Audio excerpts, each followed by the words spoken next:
Here's a thought about the third axis, and in particular, about pushing the third axis in photography.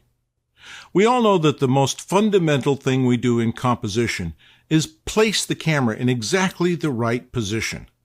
After all, as Ansel Adams used to say, half of composition is knowing where to stand.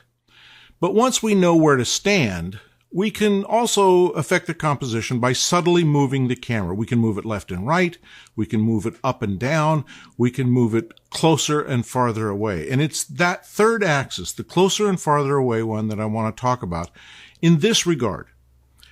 Every year I go photographing with a friend of mine, and when we're out in the landscape and either one of us sees something, the rule is we automatically stop the car. Well, that leaves me, if Joe sees something, that leaves me, A, wondering what he thought, B, wondering what to do.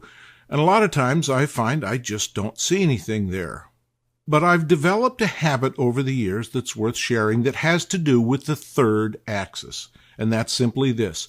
If I push the third axis to extremes, I always find something interesting to photograph.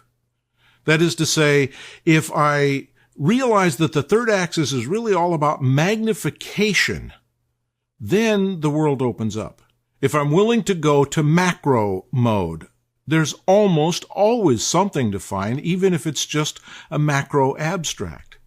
If I push in the other direction and pull way back with an ultra-wide-angle lens, I'll often find something very interesting to photograph that I wouldn't normally see with my human vision.